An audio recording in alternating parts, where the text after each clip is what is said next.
पूरी पीढ़ी है जिसने खाया है खाना और सुना है समीर अंजान का गाना, तब जाके बड़ी हुई है वो। 4000 से ज़्यादा गाने, Guinness book of world recorder, बहुत सारी बातें, जितना इनके बारे में कहा, वेरिएशन लिखे हैं, कई पीढ़ियों को मोहब्बत सिखाई है। शुरू में जब इनके गाने सुने जाएंगे तो लगेगा कि मेरा दिल भी कितना पागल है जो प्यार तुम्ही से करता है। और अभी मैं सुन रहा था चुम्मा, एक चुम्मा तो बनता है। हर पीढ़ी के लिए इन्होंने गाने लिखे हैं। इन्हीं से बातचीत करेंगे, पहाड़ों पर भी बात करेंगे, उत्तराखंड पर भी बात करेंगे। और जब मैं आपके बारे में, वैसे तो सब लोग जानते हैं, फिर से मैं देख रहा था, तो सबसे पहले तो ये कि आपने कहीं कहा है, क्योंकि जानते आपको सब हैं, अब आपके अंदर का जो रंग है वो सबके सामने आएगा। तो आपने कहीं कहा कि कबीर, मीर और समीर सब एक बराबर हैं।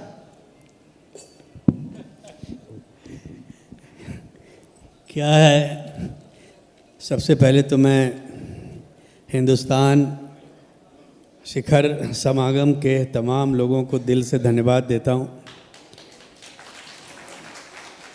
शशि शेखर जी को मैं ख़ास तौर से बहुत धन्यवाद देता हूँ, क्योंकि उनकी ये मोहब्बत है कि मुझे, मेरे ख्याल से, मैं, विवेक तुमको भी याद होगा, या दूसरा कार्यक्रम है हिंदुस्तान का जिसमें मैं आया हूँ, बहुत मोहब्बत करते हैं लोग मुझसे, और बड़ा गहरा, अब तो बड़ा घरेलू रिश्ता हो गया है इन लोगों से।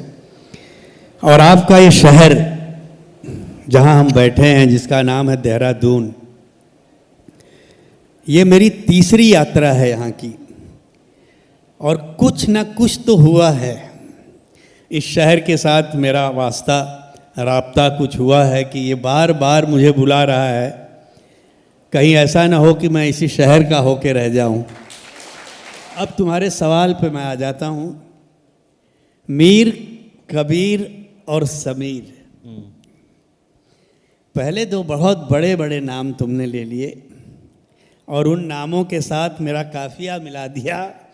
यहाँ तक तो मुझे मंजूर है, मगर देखो बेटा, एक होता है कि साहिर साहब ने बड़ी खूबसूरत लाइन लिखी है कि मैं पल दो पल का शायर हूँ, पल दो पल मेरी कहानी है, पल दो पल मेरी हस्ती है, पल दो पल मेरी जवानी है। दौर बदलते रहते हैं, मीर, कबीर, समीर आते रहेंगे, जाते रहेंगे। दौर बदलते रहते हैं से मैं ऐसे ही ये इस बारे में चर्चा कर रहा था, तो मेरे वरिष्ठ हैं प्रताप सर, उन्होंने मुझे एक शायरी याद दिलाई कि विवेक, ये वाली शायरी याद है ना, था कि गालिब, मीर, बशीर, कबीर सभी एक मकतब के हैं। अभी आपने मेरे उस सवाल का जवाब लेकिन दिया नहीं है। नहीं, फिर से पूछो सवाल, मैं समझा नहीं। सवाल ये कि आपने एक जगह कहा कि कबीर, बशीर और समीर तीनों एक बराबर हैं। ये फैसला तो आवाम करेगी, मैं कैसे कर सकता हूँ? मेरी कोई औकात नहीं है। इतने बड़े बड़े नाम तुमने लिए हैं, अब ये आने वाला दौर बताएगा कि उनकी श्रेणी में मैं कहीं खड़ा होता हूँ, नहीं खड़ा होता हूँ। जिस पीढ़ी ने मुझे सुना है, जिस पीढ़ी ने मुझे सराहा है, अब उनके साथ मैं कहाँ तक चलता हूँ, या आवाम मुझे कहाँ तक लेके जाएगी, ये तो जब इतिहास लिखा जाएगा तब तुम्हारे सवाल का जवाब आएगा। मेरी इतनी हैसियत नहीं है और मेरी इतनी औकात नहीं है कि मैं इस पे कुछ भी कमेंट करूं। वो वही एक लाइन है ना कि वक्त अपना नायक चुनता है, तो वक्त पे छोड़ देते हैं।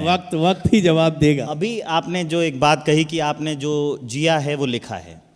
अमृता प्रीतम ने रशीदी टिकट में लिखा है कि ज़रूरी नहीं कि आपने जितनी बार मोहब्बत की हो, जितनी बार मोहब्बत लिखा हो उतनी बार मोहब्बत की हो। और आपने तो कई तरह के गाने लिखे, कई, मेरा दिल भी कितना पागल है, अभी एक चुम्मा की बात हो रही थी, ऐसे तो। और मुझे लगता है कि एक पूरी पीढ़ी को आपने प्रेम, मोहब्बत, इश्क सिखाया है। कितनी बार किया है? कितनी बार किया है? अरे लो, पहले ही कबूल कर लिया, फिर कबूल करवाना चाहते हो? नहीं, क्या होता है ना, एक लाइन सुनिए ना कि पर्दे में रहने दो, पर्दा जो उठ गया तो भेद खुल जाएगा।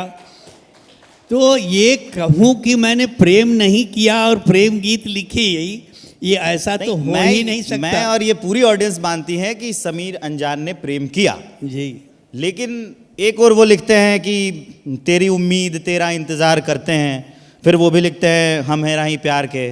तो कितनी बार किया कि इतने सारे गाने लिख दिए? कभी नहीं। मोहब्बत अगर कितनी बार हो तो वो मोहब्बत होती ही नहीं। मोहब्बत हो गई तो बस खत्म, उसके बाद कोई अगर दूसरी हुई तो वो मोहब्बत नहीं हो सकती।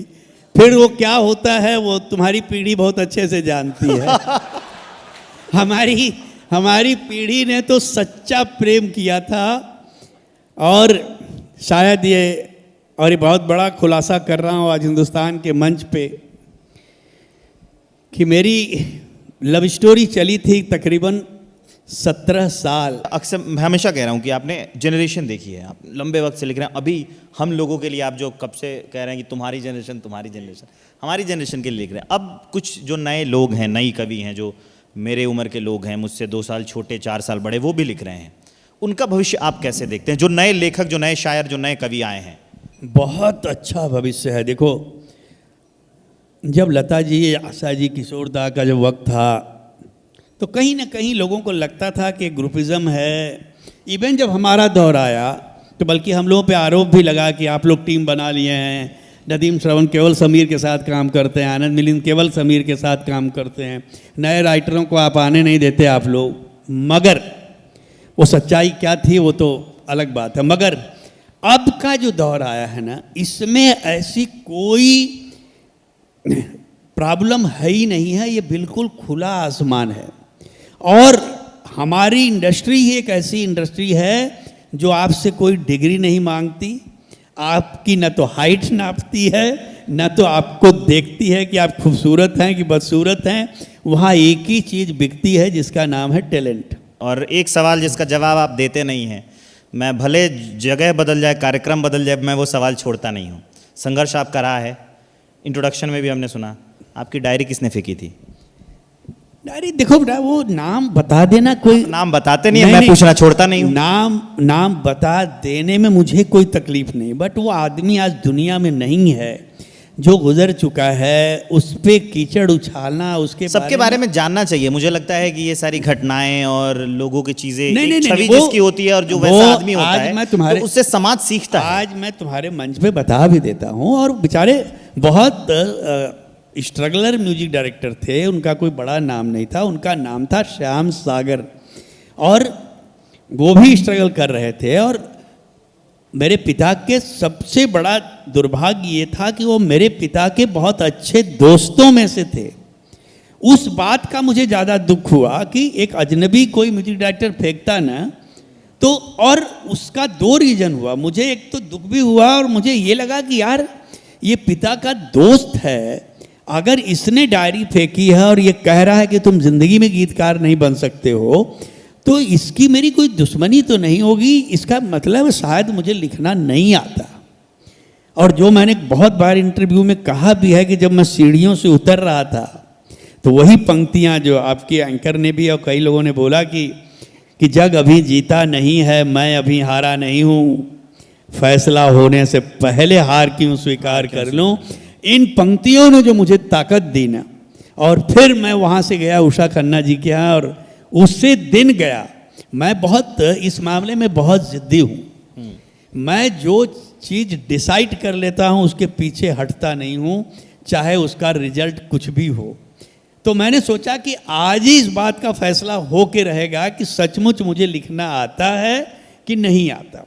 और इसीलिए मैं उषा खन्ना जी के, जो उस वक्त काफ़ी बड़ा नाम था, उन्होंने सही मायने में मुझे गीतकार बनाया।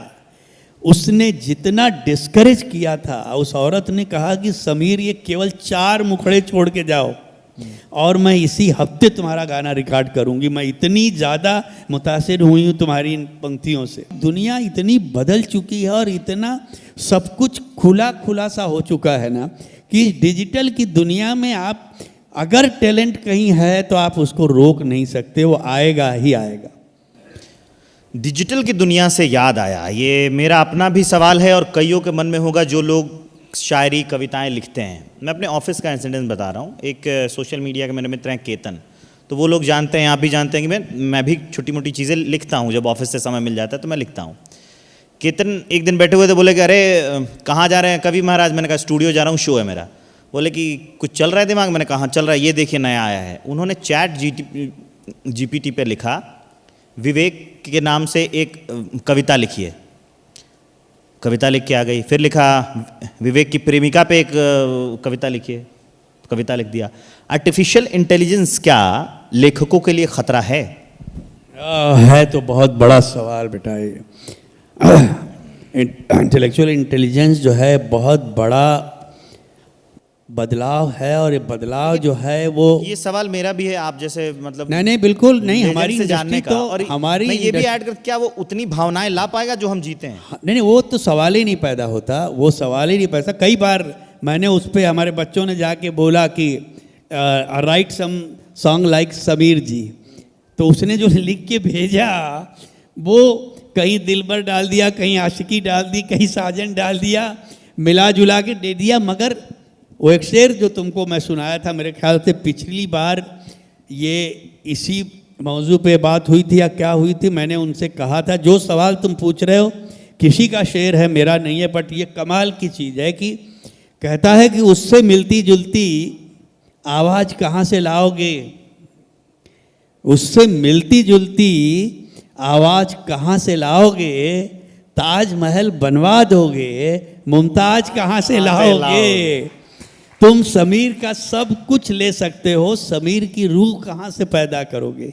कोई इंटेलेक्चुअल इंटेलिजेंस जो है वो सब कुछ आपका ले सकता है, मगर आपकी आत्मा, भावनाएं कैसे ले जाएंगे? कहते हैं ना कि लता से बेहतर सिंगर हो सकती है मगर लता नहीं हो सकती।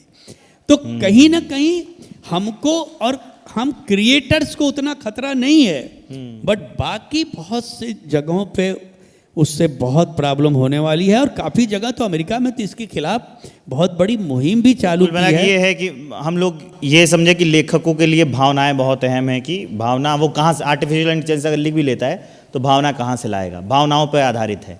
तो आपके गीतों में वेरिएशन इतना ज़्यादा होता है, जैसे आपने लिख दिया कि नज़र के सामने जिगर के पास, ये किसी के लिए लिखा। फिर लिखा मेरा दिल भी कितना पागल है जो प्यार तुम्ही से करता है। तो इससे सवाल मेरे पीढ़ी को उत्पन्न होता है कि समीर सर ने कितनी बार प्यार किया। अच्छा एंकर अपने एजेंडे से नहीं भटकता है। अच्छा, अभी तुम बहुत सवाल मुझसे पूछ रहे हो, तुम भी एक सवाल का जवाब दे दो कि तुम्हारी गर्लफ्रेंड का क्या नाम है। अब जब खुलासा हो ही रहा है तो दोनों तरफ से खुलासा हो जाए, तो आज बता ही दो। देखो हिंदुस्तान वाले तो खास तौर से बहुत उत्सुक हैं जानने के लिए कि अच्छा किया कि समीर साहब ने विवेक को भी आज फंसाया कि अब तू जवाब दे विवेक, कि तू लिखता है और ये चेहरे की रौनक बता रही है कि कहीं ना कहीं कुछ हुआ है ज़रूर। क्योंकि बोलते हैं ना कि चेहरा जो है दिल की किताब होता है, तो वो दिल की किताब में किसी का नाम लिखा है, वो नाम क्या है बताओ? नहीं है, सिंगल हूँ। नहीं है, सच्ची नहीं है। मतलब यही मैं बोला कि सब आज की पीढ़ी झूठ इतनी सफाई से बोलती है। Thank you very much. जैसे ही घड़ी का काटा दोपहर 2:30 पे आए, बबीता जी का दिल सास बहू साजिश के लिए मचल जाए। और ये है इनकी बहू, पूरे दिन ऑफिस की टेंशन हो जाए गॉन जब ये करें अपना फेवरेट शो फ्री टाइम पे ऑन। इनकी तरह आप भी देखें अपना फेवरेट शो अपने टाइम पर और डाउनलोड कीजिए एबीपी लाइव ऐप अपने स्मार्ट टीवी पर।